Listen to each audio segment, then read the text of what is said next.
우리 지난 주일이 추수감사주일이었고요. 그래서 추수감사주일을 맞이해서 한 지난 주일, 그 지난 주일 우리 감사에 대해서 말씀을 함께 나누었습니다. 이제 오늘 다시 3주 전에 말씀을 나눴던 열왕기상 말씀, 솔로몬 말씀으로 다시 돌아와서 솔로몬 이야기. 오늘은 본문은 솔로몬 노년, 솔로몬 말년에 일어났던 그 말씀을 우리가 함께 나누도록 하겠습니다.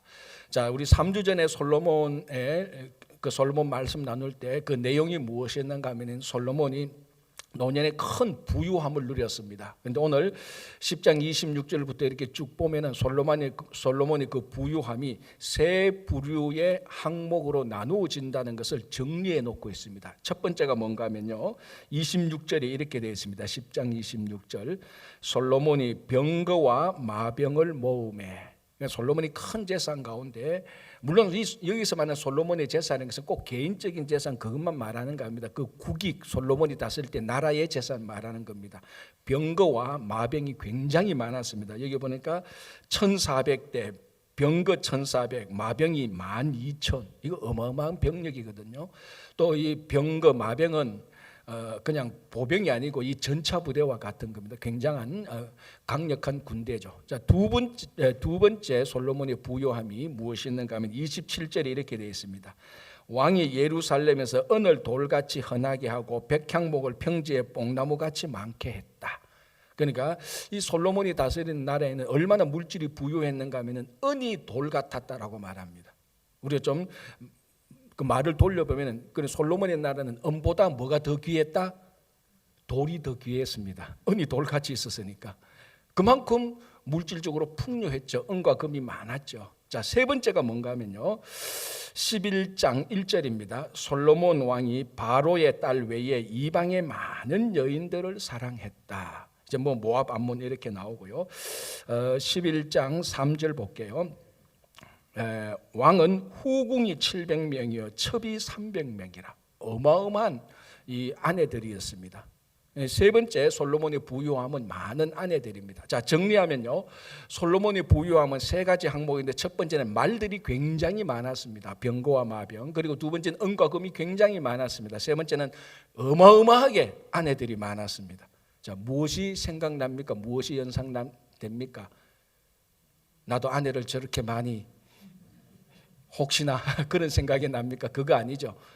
우리 신명기 17장을 보면은 모세가 이스라엘 백성들한테 언약의 말씀을 전할 때 나중에 왕이 올 것이라고, 사실은 왕이 나타날 것이라고 사실은 모세가 미리 예언적인 설교를 합니다. 그때 그 왕이 나타났을 때 그 왕이 반드시 세 가지를 조심하고 조심해라 그랬습니다. 그 첫 번째가 뭔가 하면요, 말을 많이 두지 말라 그랬습니다. 왜 그런가 하면은 그 당시 좋은 말은, 훈련된 말은, 군사에 사용될 수 있는 말은 전부 다 애굽에 있었습니다. 그러면은 이 병거와 마병을 갖추려면 애굽에 가서 말을 가지고 와야 됩니다. 그러면 애굽하고 딜을 해야 되고 애굽하고 사정을 해야 되고 어쨌거나 사람들이 애굽에 가야 되고 애굽을 의지하지 아니할 수가 없죠. 그래서 애굽에 가서 말을 많이 가져오면 이제 우리는 굉장한 국방력이 강화되었다. 그래서 전쟁할 때 하나님을 의지하는 것 대신에 무엇을 의지합니까? 말을 의지하는 것. 그 말을 의지하면서 상대 또 애굽을 의지하는 겁니다. 그래서 하나님께서 왕은 말을 많이 두지 말라. 그래서 애굽을 의지하지 말고 말을 의지하지 말고 하나님을 의지하라고 말을 두는 것을 조심했습니다. 두 번째가 뭔가 하면 너 자신을 왕을 위하여 은과 금을 두지 말라, 많이 두지 말라 그랬습니다. 자, 여러분 한번 생각해 보십시오. 한 국가의 왕이 최고 권력자 아닙니까? 한 국가의 왕 최고 권력자가 사익을 탐하기 시작하는 순간부터 그 국가는 도탄에 빠지기 시작합니다. 최고 권력자가 야, 내가 재산 모아야 되겠다고 딱 작정하면요, 세금도 많이 거둬야 되고요, 비자금도 많이 마련해야 되고, 그런 상대적으로 그때부터 백성들은 계속 힘들어지고 결국 나라가 망하게 되는 겁니다. 그래서 하나님은 나중에 왕이 되거든 자기를 위하여 은과 금을 많이 두지 말라고 조심시켰습니다. 자, 세 번째가 뭔가 하면요, 아내를 많이 두지 말라고 또 그 신명기에서 모세를 통해서 말했습니다. 왜냐하면은 이 아내를 많이 두지 말라는 것은 일부 일처제 그런 차원에서가 아니고 그 당시 이방 여인을 아내로 맞이하게 되면은 왕이 아내를 맞이한다는 것은 전부 다 정략 결혼입니다. 내가 정말 이 여인을 너무나 사랑하고 존경해서 이 여인과 한평생 살겠다, 그런 인격적인 만남에서 결혼이 아니죠. 이방 여인을 데려오는 이 이방 여인은 대부분은 그 국가의 왕의 공주입니다. 그래서 그 왕의 공주를 데리고 와서 그 외교적인 네트워킹을 만들고 국가가 자꾸 외교적으로 강해지는 거죠. 문제는 이 문제보다 더 큰 문제는 그 이방 여인이 올 때마다 자기 나라에서 섬기는 이방신 하나씩 다 가지고 옵니다. 그래서 솔로몬의 왕궁은 이방신들의 백화점이 된 겁니다. 그래서 하나님께서 이걸 알기 때문에 그 이방 그 왕이 아내를 많이 두면 자기 마음이 미혹해질 것이다, 혼란스러워질 것이라고 조심조심 시켰는데, 신명기 17장에서 왕이 조심조심해야 될 그 세 가지가 오늘 본문에 솔로몬 왕이 가지고 있는 세 가지고 그대로 일치합니다. 다 항목이 똑같아요. 이렇게 일치하기도 어렵습니다. 자, 그럼 무슨 결론이 나옵니까? 지금 솔로몬은 신명기에서 하나님께서 왕에게 조심조심하라, 이거 조심하지 않으면 왕도 망하고 국가도 망하고 다 망할 거다라고 했던 그 위기스러운 상황에 솔로몬이 지금 빠져 있는 겁니다.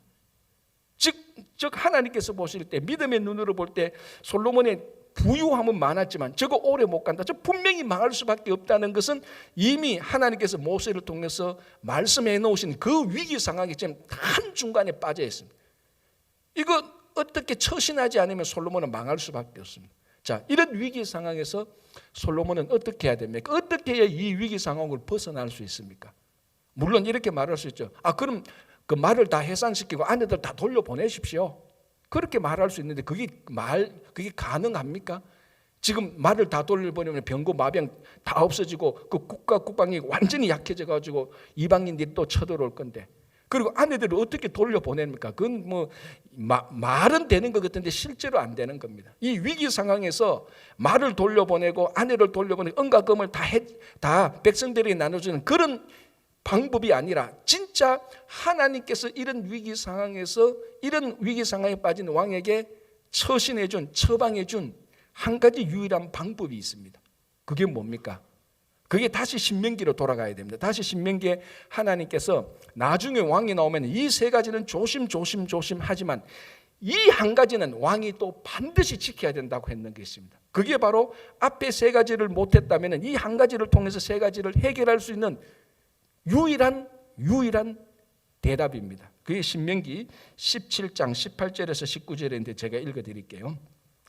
그가 왕위에 오르거든 이 율법서의 등사본을 레위 사람 제사장 앞에서 책에 기록하여. 자, 이 율법서의 등사본, 이 율법서가 뭐로 말하는가 하면 신명기를 말하는 겁니다. 이 신명기를 등사해서 카피해서 복사해서, 그래서 여기서 신명기라는 이름, 듀트로나몬이라는 말이 나온 겁니다. 이게 두 번째 복사본이라는 의미에서. 자, 어쨌든 그가 왕위에 오르거든, 누구든지 왕이 되거든 이 신명기의 말씀을 잘 복사해서 네가 이것을 가지고, 볼게요. 등사본을 레위 사람 제사장 앞에서 책에 기록하여 평생에 자기 옆에 두고 읽어 그의 하나님 여호와 경외하기를 배우며 이 율법의 모든 말과 이 규례를 지켜 행할 것이라.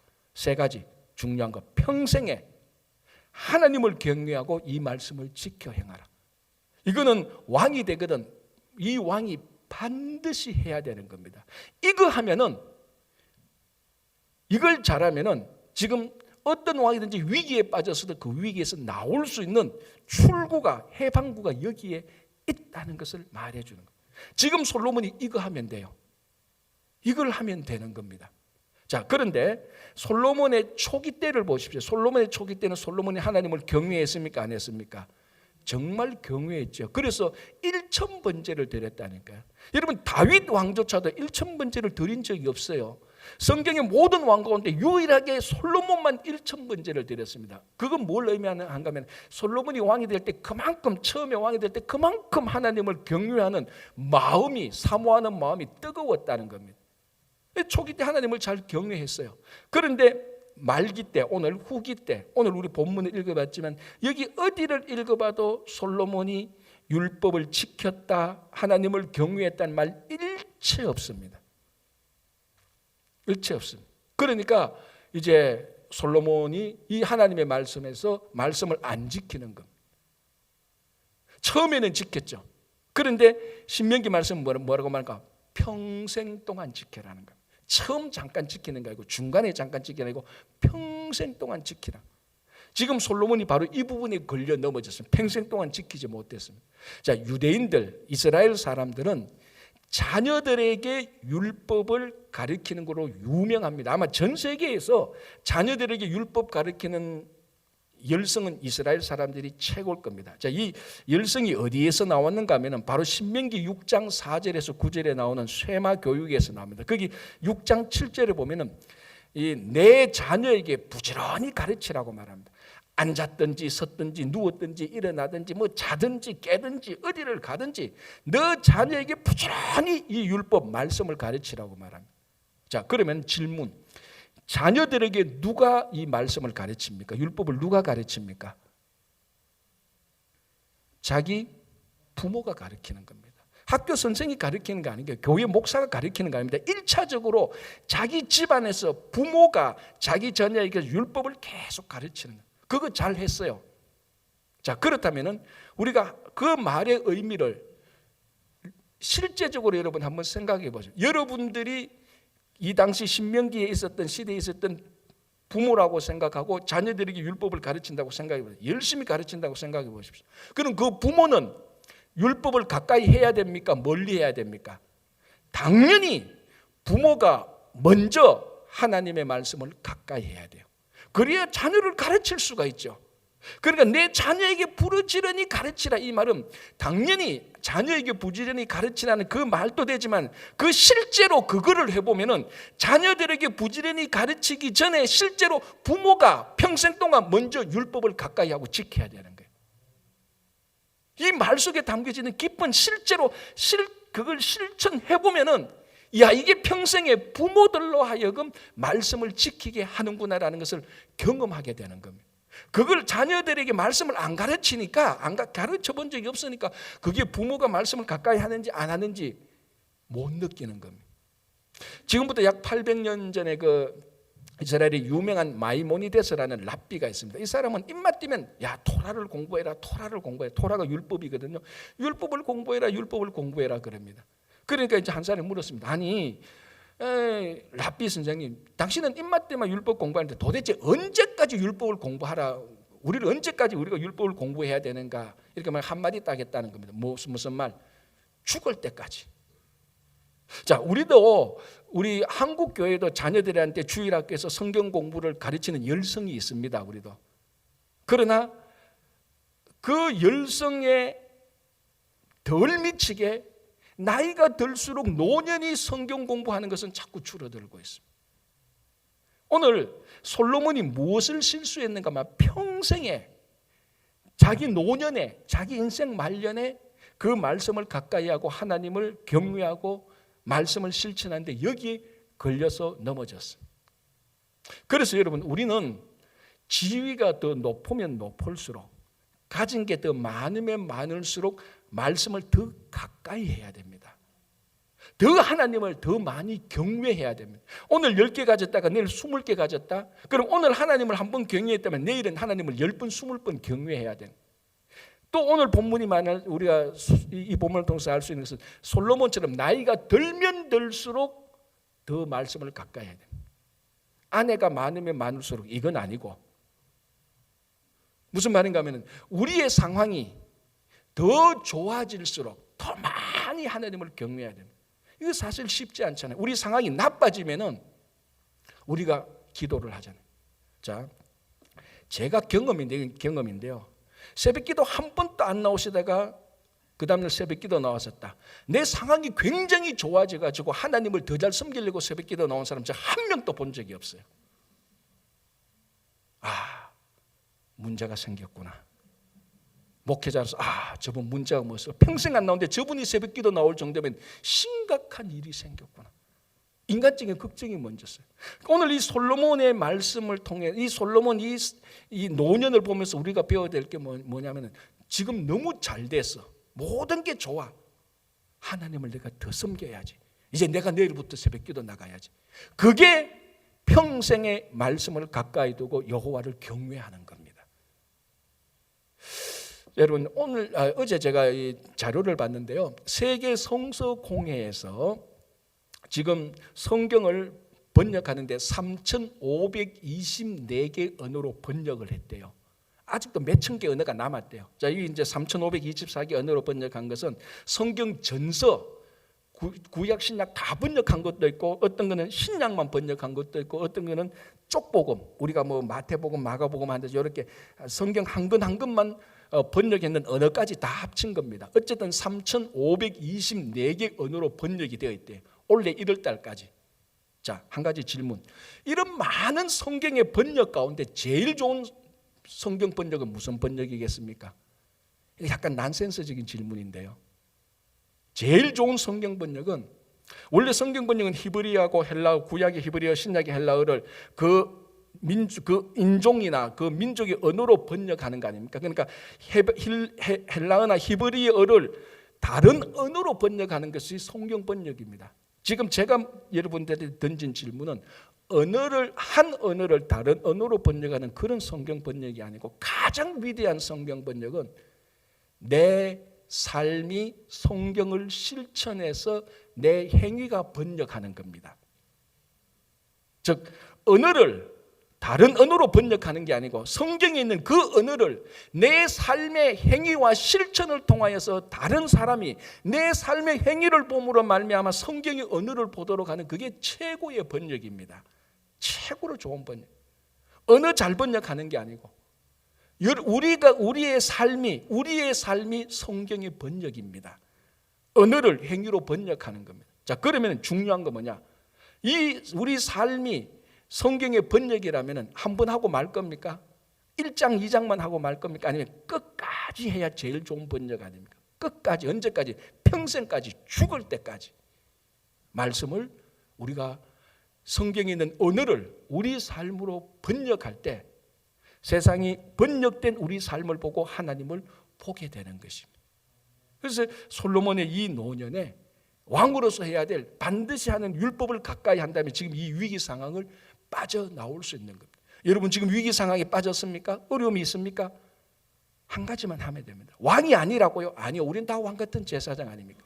한 가지만 하면 됩니다. 지금부터 앞으로 여러분 하늘나라 갈 때까지 말씀을 옆에 두고, 어려울 때마다, 잘 될 때마다, 더 잘 될 때마다, 나이가 더 들수록 그 말씀을 가까이 하고 읽고 실천하고 하나님을 경외하십시오. 그것이 솔로몬의 실수를 반복하지 않는 것입니다. 자, 본문을 한번 보겠습니다. 본문의 11장 4절을 보겠습니다. 이렇게 되어 있습니다. 솔로몬의 나이가 많을 때에 그의 여인들이 그의 마음을 돌려 다른 신들을 따르게 하였으므로. 9절 보겠습니다. 솔로몬이 마음을 돌려 이스라엘의 하나님 여호와를 떠나므로. 자, 11장만 봐도 솔로몬의 마음이 떠났다는 말이 4번이나 반복됩니다. 계속해서. 자, 다른 사람들이 그랬지만 특별히 솔로몬에게 있어서 마음은 특별한 의미가 있고, 솔로몬은 이 마음과 관련해서 특별한 경험을 했던 적이 있습니다. 무슨 말인가 하면, 솔로몬이 처음에 왕이 될 때 1,000번제를 아까 드렸지 않습니까? 1,000번제를 드리고 난 다음, 1,000번제를 드리니까 하나님께서 기뻐가지고 그 다음에 솔로몬에게 바로 그날 밤에 나와서, 솔로몬아, 너 정말 하나님을, 나를 이렇게 섬기는구나, 내가 너에게 무엇을 줄까라고 말해. 솔로몬이 뭘 달라고 말했습니까? 지혜인데 그거는 그 앞에 성경 번역, 지금 여러분 가지고 있는 이 개역 개정판 이 성경을 보면 정확히 뭐라고 되어 있습니까? 원래 거기에 나오는 지혜의 정확한 히브리어 번역은요, 듣는 마음이에요. 솔로몬이 뭐라고 말하는 거면, 하나님 내게 듣는 마음을 달라.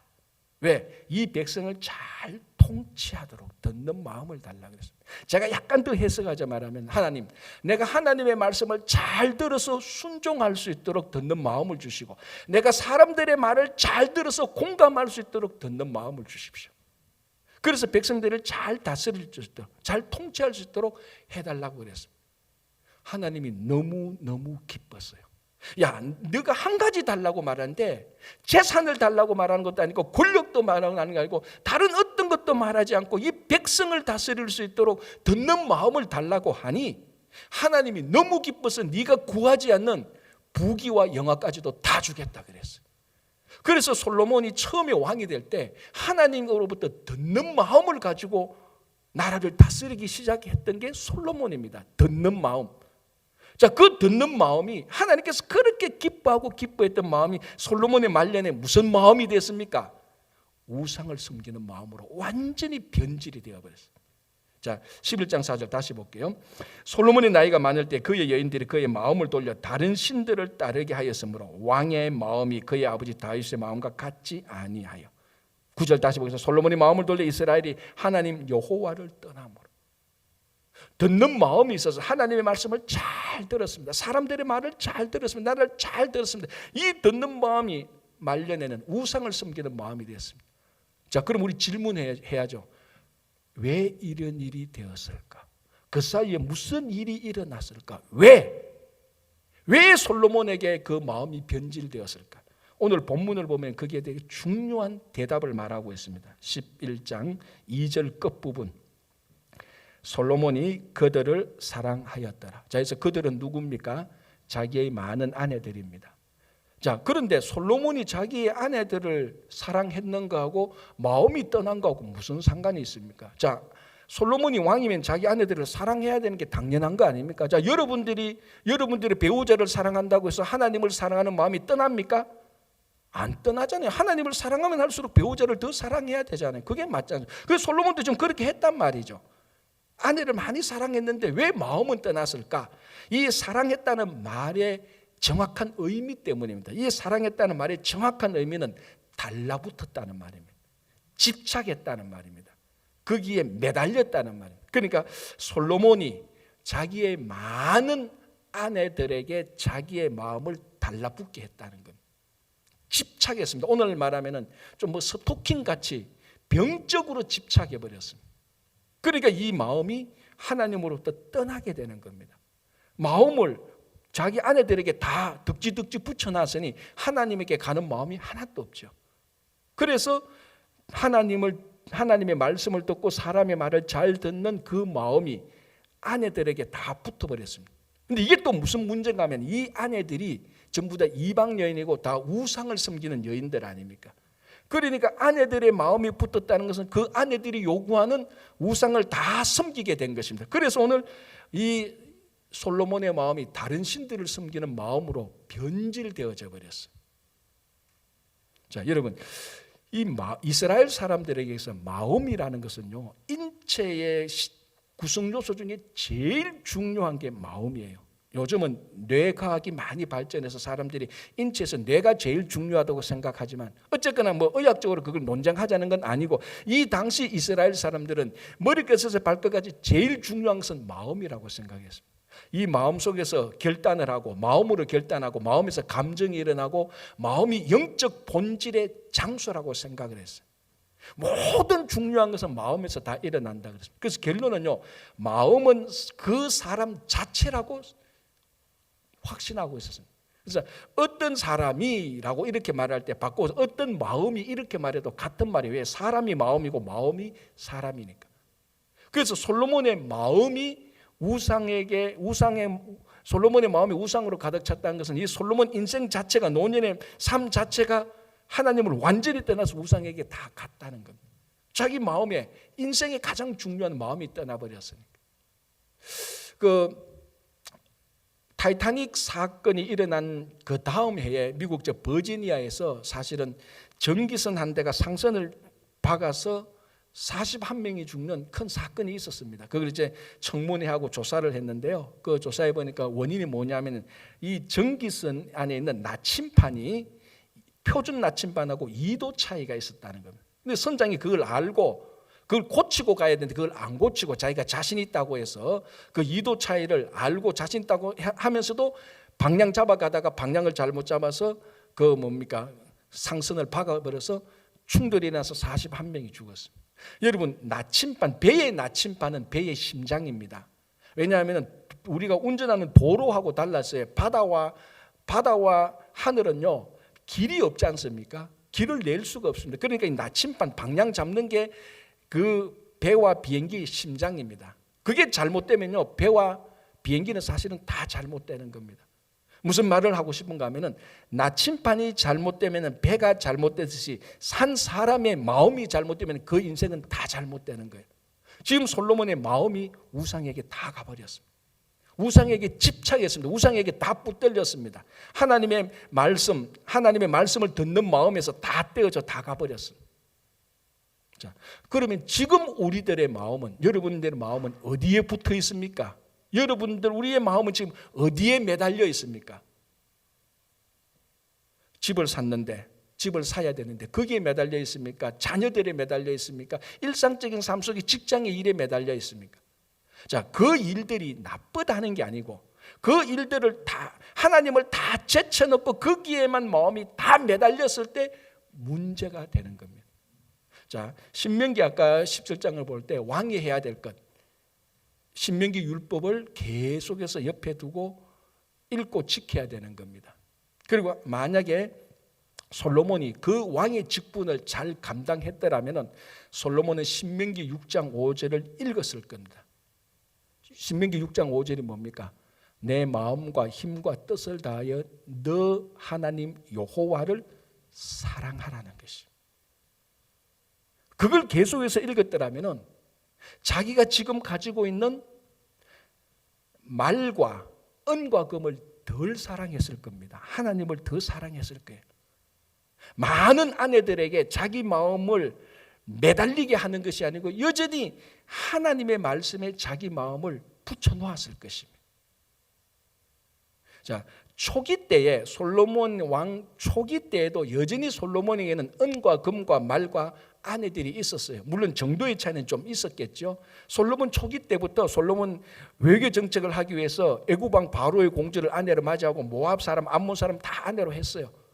이미 거기에서 사실은 문제의 발생 소지가 있었는데 우리가 한 몇 주 전에 우리가 살펴본 대로 솔로몬의 초기 때는 이런 문제들이 있었는데 문제가 안 되었습니다. 왜요? 하나님 사랑이 더 컸기 때문에 그래요. 그래서 우리가 그때 이런 말씀을 나누지 않습니까? 한 사람에게 100% 온전한 사람은 아무도 없습니다. 우리가 성화되어가는 과정 중에 있지 100% 온전한 사람은 사도 바울도 그렇게 못해서 자기 마음속에 하고자 하는 마음의 반대 육체의 마음이 있다는 걸 고백했잖아요. 어떤 사람도 완전한 사람은 없습니다. 우리가 성령을 받을 때도 성령이 문제가 있는 것이 아니고 성령 받은 우리 안에도 불완전함이 있습니다. 우리는 여전히 세상을 사랑하는 마음이 있어요. 매일 40일 금식을 해도 그런 마음이 남아 있어요. 죄의 권세가 우리 속에 있다고요. 세상을 사랑하고 세상을 즐기려 하는 그런 마음들이 여전히 남아 있습니다. 그게 문제냐? 문제가 될 수도 있고 안 될 수도 있는 거죠. 왜? 솔로몬 초기 때는 이런 게 문제가 안 됐습니다. 왜? 하나님 사랑하고 하나님 경외하는 게 더 컸기 때문에. 하나님 사랑과 하나님 경외하는 것이 자기 삶 속에 있는 잘못된 것, 부족함과 약점과 단점들을 끌고 갔기 때문에 문제가 되지 않았습니다. 그런데 솔로몬 말기 때는 뭡니까?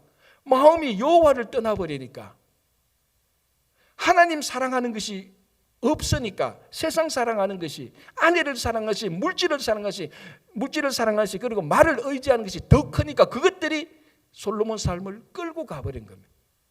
중요한 것은 정리하자면 솔로몬의 초기 때는 하나님 사랑이 세상 사랑보다 더 컸습니다. 그래서 세상 사람이 남아있어도 문제가 안 되었습니다. 말기 때는 하나님 사랑이 없고 세상 사람이 컸기 때문에 문제가 되는 것입니다.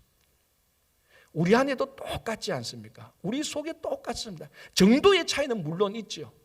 그러나 우리 안에 세상 것들이 남아있고 악한 것들의 흔적들이 있다 할지라도 하나님에 대한 하나님의 사랑과 하나님을 경외하는 것이 우리를 끌고 가고 거기에 우리 삶을 의탁하면 괜찮습니다. 성령께서 우리를 인도한다면 우리는 성령의 인도함에 맡기면 되는 겁니다. 솔로몬이 바로 말기 때 이것을 하지 못했던 겁니다. 마음을 떠나서 여호와를 떠나버렸기 때문에 그렇습니다. 자, 11절 보겠습니다. 13절까지. 여호와께서 솔로몬에게 말씀하시되 내게 이러한 일이 있었고 또 내가 내 언약과 내가 내게 명령한 법도를 지키지 아니하였으니 내가 반드시 이 나라를 내게서 빼앗아 내 신하에게 주리라. 그러나 내 아버지 다윗을 위하여 내 세대에는 이 일을 행하지 아니하고 내 아들의 손에서 빼앗으려니와 오직 내가 이 나라를 다 빼앗지 아니하고 내 종 다윗과 내가 택한 예루살렘을 위하여 한 지파를 내 아들에게 주리라 하셨더라. 자, 핵심은 이겁니다. 하나님께서 솔로몬에게 너가 하나님의 법도를 지키지 않았기 때문에 너에게 심판을 하겠다 이 말입니다. 그런데 심판을 좀 보류하겠다 이 말입니다. 자, 여기서 다시 말씀드리자면 또 내가 내 언약과 내가 내게 명령한 법도를 지키지 아니했으니. 자, 솔로몬에게 있어서 마음도 솔로몬에게 특별한 경험이 있었지만은 솔로몬이 하나님의 말씀을 지킨다는 것, 이것도 솔로몬에게서는 특별한 의미가 있었습니다. 물론 모든 성도들, 모든 믿음의 선진들에게 하나님의 말씀을 지키는 것은 다 특별한 의미가 있죠. 그러나 솔로몬에게 있어서는 더 특별한 의미가 있었습니다. 왜냐하면은 솔로몬이 성전을 건축했잖아요. 솔로몬이 성전을 건축할 때 절반쯤 지었을 때 우리가 앞에서 살펴본 대로 하나님이 중간에 나타나셔서 성전 건축하는 솔로몬에게 뭐라고 말했습니까? 네가 하나님의 말씀을 잘 지키면은 이 성전 영원할 것이고 너의 왕위가 영원할 것이라고 말씀합니다. 그리고 난 다음에 또 성전 안에 있는 공사가 다 끝납니다. 그러니까 성전을 건축하는데 하나님께서 나타나셔서 야, 이 성전 자재는 이렇게 하고 위치는 이렇게 하고 건물은 이렇게 세워라. 일체 성전 자체에 대해서는 하나님께서 아무 말씀을 안 하셨습니다. 뭐만 말씀하셨습니까? 간단하게 너 성전 건축하고 있지? 이 성전이 앞으로 영원하고 이 성전과 함께 너의 왕위가 영원하려면은 성전 보수 공사 잘해. 그게 아니고 하나님의 말씀을 지켜라. 그 말입니다. 자, 그리고 성전 건축 다 하고 솔로몬이 봉헌 기도를 하고 난 다음에 그 봉헌 기도에 하나님께서 응답할 때도 같은 의미로 말합니다. 무슨 말을 하는 거? 더 솔로몬에게 하나님께서 자세하게 말하죠. 이 성전은 내 거룩한 내 이름을 위하여 따로 특별한 성전이다. 그런데 솔로몬 너가 하나님의 말씀 법도와 율례와 규례를 지키지 않으면 내 이름을 두고 거룩하게 구별된 이 성전이라도 내 던져버릴 것이라고 그랬어요. 그리고 하나님의 말씀을 지키지 않으면 이스라엘 백성을 이방인들 가운데 속담거리가 되고 이야기거리가 되겠다고 했어요. 이걸 솔로몬이 초기 때 경험 다 했습니다. 그래서 솔로몬에게 있어서 성전을 건축할 때 핵심이 뭔가 하면 성전이 아니었습니다. 자기가 나라를 다스리는 데서 어떻게 나라를 잘 다스릴까, 어떻게 리더십을 발휘할까, 어떻게 사람을 잘 쓸까, 그게 핵심이 아니었어요. 뭘 하든지 간에 솔로몬에게 있어서 핵심은 뭡니까? 하나님의 법도와 율례를 지키는 것이었습니다. 그런데 오늘 말년에 보니까 하나님께서 한탄합니다. 너가 내게 명령한 법도를 지키지 아니했다. 자, 그러면은 어떻게 해야 됩니까? 솔로몬이 했던 약속대로 정의의 심판을 내려야 되는 겁니다. 우리말로 패가망신 시켜야 되는 거예요. 그런데 오늘 본문을 보니까 12절에 그러나 내 아버지 다윗을 위하여 내 세대에는 이 일을 행하지 않겠다. 무슨 말입니까? 네 아버지 다윗을 봐서 내가 정의의 심판을 당장 내려야 되는데 너 당대에 너에게는 하지 않겠다는 거예요. 복도 많지요, 진짜로. 그죠? 당장 지금 저주 심판받아 죽어야 되는 하나님께서 그 심판 모두를 다 면제시키고 보류시켜 줍니다. 그리고 네 아들 대에는 다른 지파들은 다 뺏겨지면 한 지파는 네 아들에게 그래도 남겨주겠다. 그렇게 해서 이 왕위가 영원토록 보존하도록 말했습니다. 자, 그러면 우리 이런 질문이 생깁니다. 하나님, 약속을 지키세요. 그렇잖아요. 법도를 안 지킨다고 하면 하나님께서 심판한다고 해서 지금 빨리 솔로몬을 심판하세요. 우리가 그렇게 말할 수 있잖아요. 그래야 하나님이 뭐 공평하지.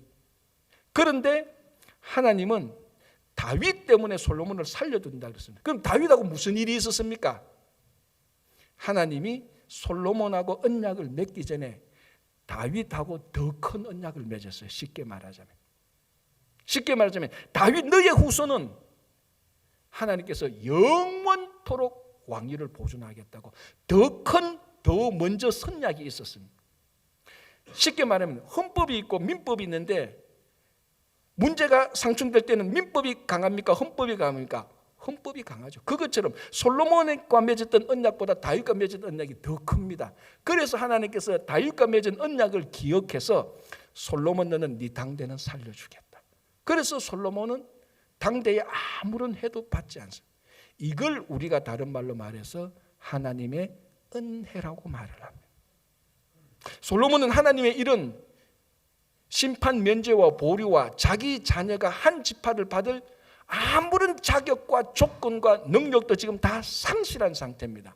그런데 하나님은 그 아무것도 따지지 않고 다윗과 맺었던 그 언약의 은혜를 기억하고 솔로몬에게 이런 자비를 베풀어 주는 것입니다. 이거하고 똑같습니다. 자, 우리 조선시대에 보면은 반역죄인들은 다 죽이거나 어떻게 합니까? 아니면 귀양을 보냅니다. 저 거제도 같은 데는 귀양을 보내죠.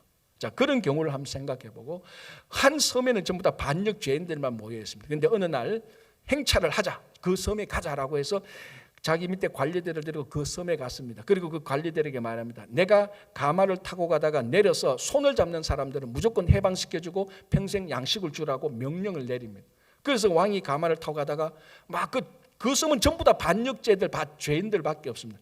그냥 가다가 왕이 야 여기 내려, 가마에서 내려가지고 어느 집에 들어가서 힘들지 수고하지 그 손을 붙잡아 줍니다. 그러면 관리들은 그 딱 이름 적었다가 나중에 그 왕이 손잡은 사람들을 다 그 귀양받은 그 섬에서 다 해방시켜주고 평생 먹을 양식을 만들어 주는 겁니다. 자, 그렇다면은 왕은 그 반역죄인들에게, 이 반역죄인들이 무슨 자격과 조건이 있어서 해방시켜주고 평생 양식을 줍니까? 아무 조건도 자격도 없습니다. 그냥 왕의 마음이에요. 그냥 그걸 왕의 은혜라고 말하고, 우리식으로 말하면 뭡니까? 성은이 만극합니다, 이거 아니에요. 그게 성은이 만극한, 사실 성은할 때 은혜가 은혜 은자예요. 자, 그러니까 솔로몬이 부럽죠, 여러분. 아이 뭐 법도를 안 지키고 해도 하나님께서 당대에는 살려줘. 혹시 이런 생각하시는 분 계시면, 그럼 나도 내 마음대로 살고 내 자식놈이 되든 말든 나는, 자, 솔로몬이 부럽습니까? 아니에요. 솔로몬이 우리를 볼 때는 솔로몬은 우리를 더 부러워합니다. 왜? 우리는 솔로몬보다 더 큰 반역 죄인이니까. 우리가 솔로몬 볼 때 하나님 솔로몬 심판하셔야 되지 않습니까? 라고 이렇게 우리는 항의할 수 있겠지만은, 솔로몬이 우리를 볼 때는 하나님 저런 인간들을 왜 가만히 놔둡니까? 라고 심판해야 된다고 말할 겁니다. 그러면 우리는 왜 심판받지 않고 이렇게 있습니까? 우리는 솔로몬의 언약보다, 다윗의 언약보다 더 큰 예수 그리스도의 은혜가 있기 때문에 그렇습니다. 그래서 이걸 보면서 야, 솔로몬 복도 많지, 천만에 우리가 더 복이 많은 거예요. 우리가 솔로몬보다 훨씬 더 법도를 지키지 않고 그렇잖아요. 훨씬 더 솔로몬보다 우리의 마음을 여호와께서 더 많이 떠났고, 그럼에도 불구하고 우리는 오늘 이렇게 별 탈 없이 무고하게 살고 있습니다. 솔로몬에게 내린 정의의 심판의 잣대로 말하면 여기 남아있을 사람 한 명도 없습니다. 그럼에도 불구하고 솔로몬보다 다윗보다 더 큰 예수 그리스도의 언약의 구원의 은혜로 말미암아 오늘 우리가 이 시간에 있는 것입니다. 근데 솔로몬이 부러운 게 아니에요. 솔로몬이 우리를 부러운 거예요. 우리에게 임한 예수 그리스도의 은혜를 보고. 중요한 것은 이 구원의 은혜의 감격을 다시 되살려야 됩니다.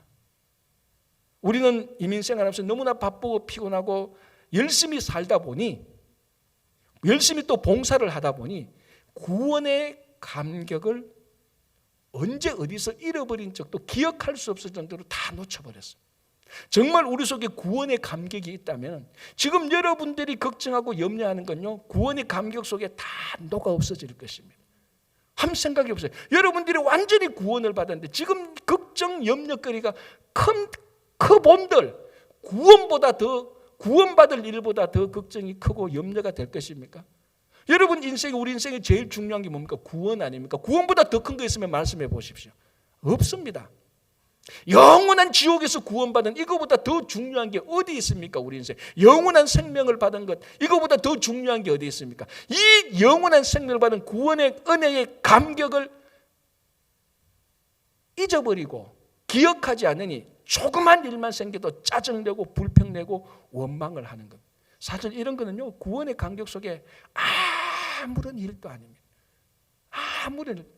정말 우리가 구원의 확신을 가지고 구원의 감격을 가지고 있다면, 지금 여러분들 마음을 불편하게 하고 슬픔했을 때 지난 한 주간 일어났던 모든 슬픔은 구원의 감격에 다 들어와서 녹아 없어질 것입니다. 이것을 다시 우리는 회복해야 됩니다.